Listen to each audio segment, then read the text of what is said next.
Hey everybody, Ryan McCaffrey from IGN US here with IGN Australia's Luke Riley. Hey. And if the branding behind us, as well as the car shirts we are both sporting, didn't make it obvious enough, we're actually, we've convened halfway around the world, just met together halfway around the planet, here at Playground Games in merry old England to check out the very awesome Forza Horizon 2.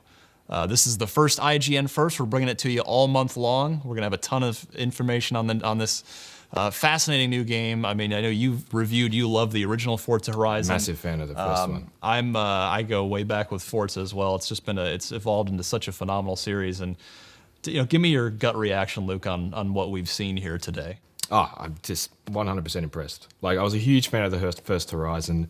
I really tapped into the kind of spirit of driving, the joy of just bombing around in a car. And, the Colorado was, it provided a great sort of environment to do that. But with Horizon 2 in Southern Europe, it just taps into that kind of like Top Gear fantasy of you watch these guys threading through like the Italian countryside in these sort of Italian supercars. Yeah. It's like, I want to do that. And this is the game that provides me the opportunity to do that. And it's brilliant.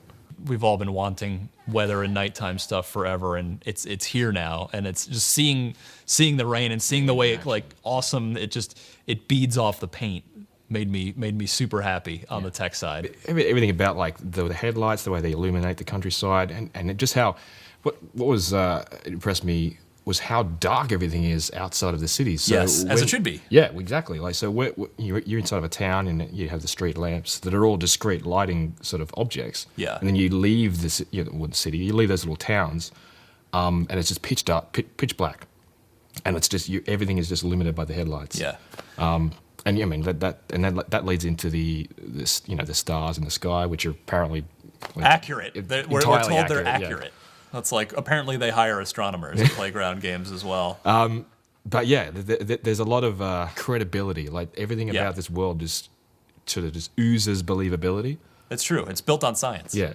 I really liked, it seems like almost a dumb throwaway thing, but just being able to veer off the road and just go drive through a vineyard. Yeah, actually, was kind of cool. We didn't touch on that. That's a big change. Like in the first Horizon, where I never felt restrained in the first Horizon. Like, it entirely logical to drive these cars around on the road. There were parts of the world where you could smash through a breakable fence and drive through a golf course, for instance. I recall that. In this case, it's like, if you can see it and you can get your car over it, then you can just drive through the countryside, drive through a vineyard.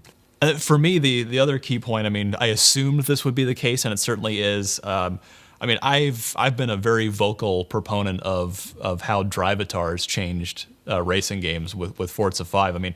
I had played a bunch of Forza 5 at launch, but then in the course of my job, really, of just covering all the Xbox One games, I kind of set Forza 5 aside.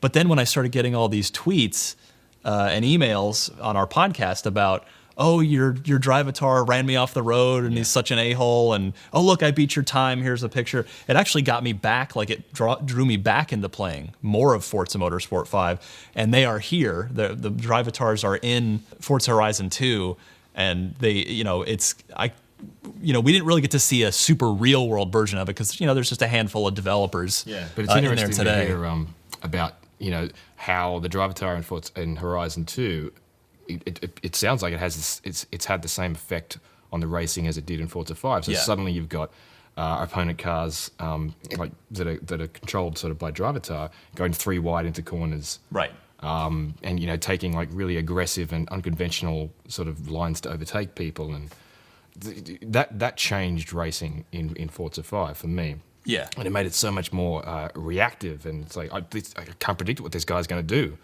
And if that's going to be the case in this open world, it's pretty. It's pretty exciting to think about the possibilities of how drastic an effect that will have on a racing in an open world game. Yeah, and they're doing stuff like one button. You're always one button away from being online. Your friends' drive-atars are always around. You can jump right into an actual online game seamlessly while never stopping the car. It's like, I was kind of reminded of Test Drive Unlimited way back in the early 360 days. Had a lot of sort of some of these similar ideas, but it's very ambitious, didn't quite nail them. But here, it's like all of that has come to fruition in an open world scenario, along just building off of what Horizon did and what Forza Motorsport 5 did, and it's I'm just I lived in Arizona for a while, so I'm pretty sick of desert. So the European setting does it for me so much more than Horizon 1's Colorado setting did. Genuinely excited to hear that it was set in Southern Europe, because living in Australia, like nothing is like Southern Europe. We have nothing like that in Australia. Australia isn't there's buildings in Southern Europe, I presume, are 10 times older than like any building in Australia. Yeah. It's you mentioned test drive, and that, to be fair to it, was a game kind of ahead of its time in a lot of areas. But I did feel like Horizon kind of took that and sort of ran with it. The first Horizon. Absolutely. This one, I always play test drive that was an entirely solo experience for me. I was obviously playing it wrong. But this one, the complete lack of barrier between solo play and online play, and it's this one button, and then there's this like a short vignette of your car driving exactly where you left it, and then it picks up again immediately where you just were, but everything's suddenly synced in an online world. Yeah. It's pretty incredible. Yeah, I think there are going to be a lot of Xbox record that worthy moments in Forza Horizon 2, and if I just happen to do that to your Xbox, I apologize. So this is IGN First. We are covering Forza Horizon 2 all month long. So for all things Forza Horizon 2, you're already in the right place right here at IGN.